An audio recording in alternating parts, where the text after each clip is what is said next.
So give us just a moment to consult among ourselves, and then we want to teach about grace in the world today, okay?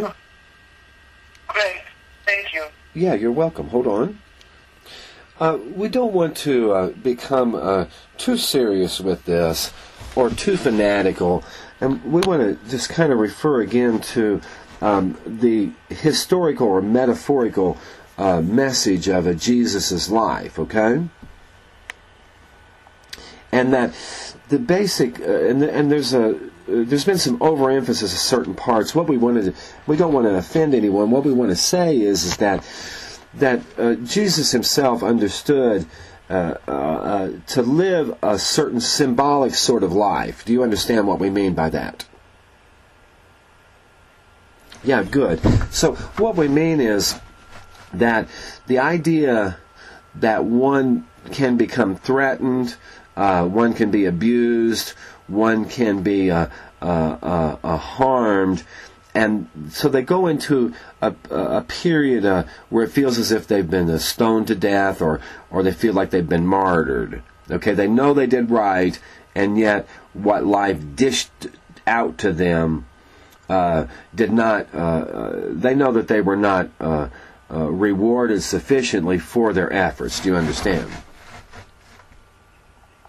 Yeah, and so don't forget that you attempted in your life, particularly in your marriages, you tried with a lot of courage and strength. Do you understand? Do you agree that you really did try to be happy and pleasant when you were married?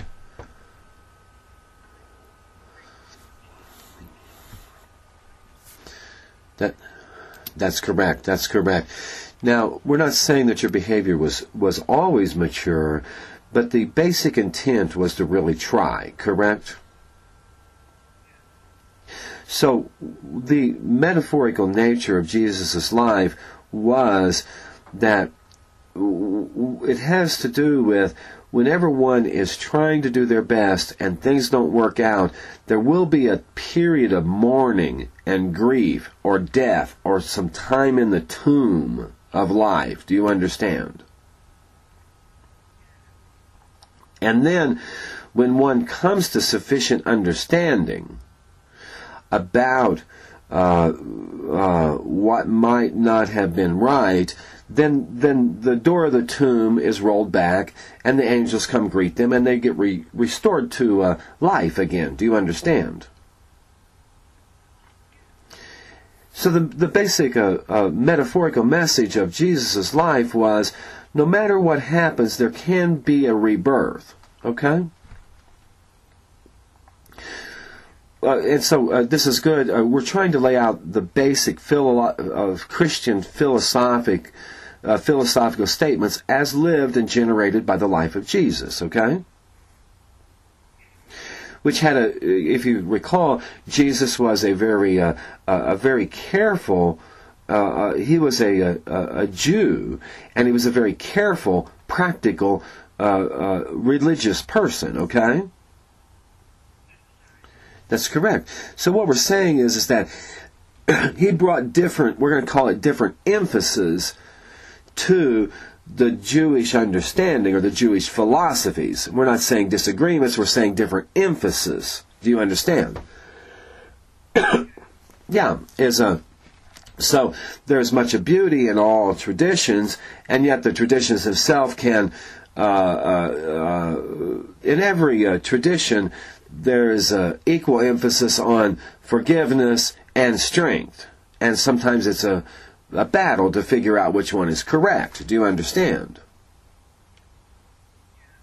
So, what we're saying, and again, we're laying out 3 or 4 basic philosophical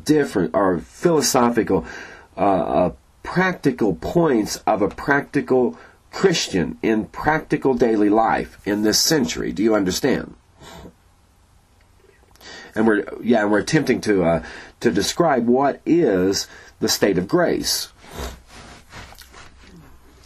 Yeah. So grace is the feeling, or we're going to say the understanding along with the rebonding to the love felt from the God, or from, so we're saying that at the moment when one comes out of the tomb, that is when grace begins. Do you understand? So the necessity in every person's life is to have times where one feels as if one is dead, or in the tomb, or part of one's life we've laid aside for a bit. Do you understand? And some of us, you see,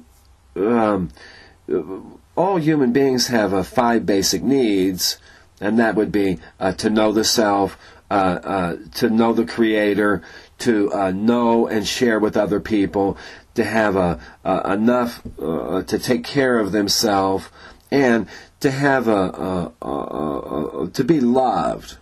And that's different even than the fellowship, but to feel love from many different sources. Those are the 5 basic human needs. And so at any one time we might have one of those needs that we're acting on, and another one that's in the tomb attempting to be reborn. Do you understand?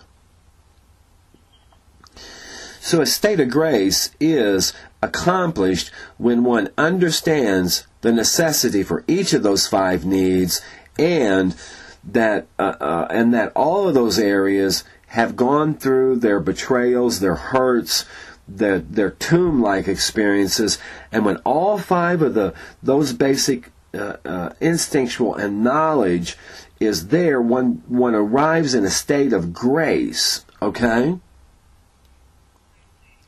And we'll send you the recording of this so you can actually study it.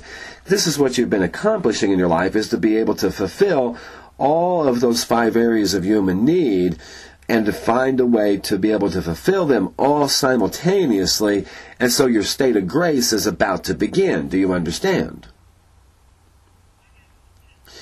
Because when one brings oneself into harmony with the laws that's necessary to practice in order to have all 5 of those basic human needs met, then one is in harmony with the laws of the Creator. Do you understand?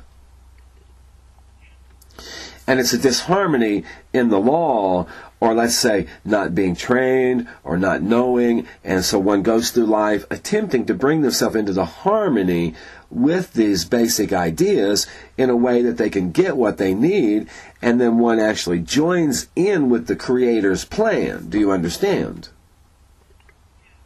Through their own humble little life. And so what happens when one is in a state of grace is pleasure and obeying the law become the same thing. Yeah, and the emphasis is on what is healthy is of the law, and when that is shared, then the law is shared and taught, and this is what you've been learning. So your life has been traveling to the place where you can accomplish being in the state of grace, which is being able to get those needs all met satisfactorily, and a rare form of happiness begins. Do you understand? And the more clarity there is in those basic ideas, and the more they get fulfilled, the more that happiness or that state of grace grows. Do you understand? So it's sort of the finishing of the accomplishment of understanding the self, or the relationship with these basic needs, and how to apply them. And so it's as if you are reborn, where all of the lessons of the earlier parts of your life, they're all available simultaneously, and yet none of them really hurt that much anymore. Do you understand? So we're considering that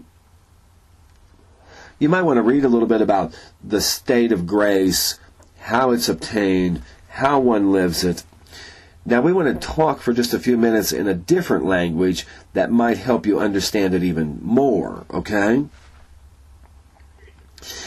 There's been much mistranslation of various East Indian teachings, and East Indian teachings are a major part of the thought of the spiritual life of Americans in these years. Do you agree?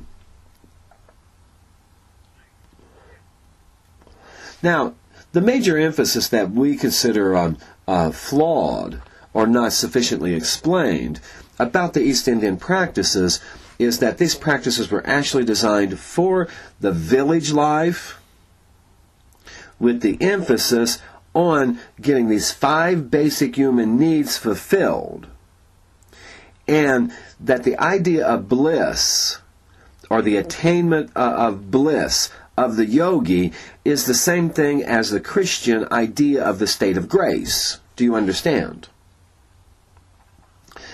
For there's a profound joy and happiness in sort of a peaceful life, that where life becomes blissful, and even problems are not turned away from, but as they're understood as a part of the gift of life. Do you understand? And so we're just merely saying that some of your friends, or like your sister, that might talk about missing bliss or seeking enlightenment, you can say, oh, you're talking about my religion in the practice of grace, and this is what I know about grace. And then these two ideas that sometimes might appear opposed begin to blend, and it builds up a vocabulary of what is human happiness. Do you understand? And so the reason we wanted to share that, so the reason you're very welcome. The reason we wanted to share this with you is do not feel discouraged or feel, again, with a lot of sort of emphasis on some of the ideas of the East. All of the ideas of the East are attempting to say the same thing that the Christians, that the Christian religion also talked about, and no one has practiced enough or applied enough, particularly in the larger cultural or the communities, and because the villages of every country have been shattered, and we're into the modern world now, and we're trying to restore dignity and humility and the right practices in a modern lifestyle. Do you understand? So if you can recall the peacefulness of the village that you grew up in Eastern Europe, and remember that all human beings are trying to get these 5 basic needs met, and everyone likes to be experts, and everyone likes to forget that all people have sinned, all cultures have failed, everybody is still trying, and we're trying to do it as one world. And it's about a little happiness, a little state of grace, a little bliss, and a lot of taking care of the basic laws of life. And that's about all, correct? That's right. And you know as much as anyone else about the spiritual life. Read a little bit and start to see, there's authors in the Christian world that have written very informatively about how one comes to practice being in a state of grace. And it's the same thing as what follow your bliss, or being in a state of bliss, or in the moment, in the now. That's some of the languages that are used, because when one finds oneself in their life with most of their understandings finished, there's a satisfaction, there's a happiness, and that happiness can be grown and get bigger and deeper and stronger as one gets older and begins to age more.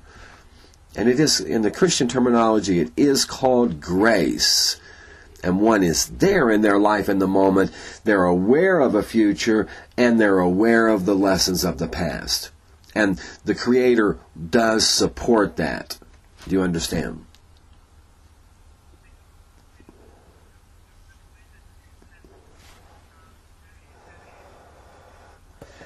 Yeah. So along with the review of some of your history with men, and then you might also want to actually read and study about, we're going to say, in the Christian terminology or the Christian religion, the practices that lead to the feeling of being blessed or guided or graced in a state of grace, where everything that occurs seems like it's a gift, because the understanding is sufficient to understand what is being offered to the self and what's appropriate in the 5 basic needs for the self, but particularly the self in relation with the human, other humans. Do you understand? Yeah. And so that's sufficient on that learning.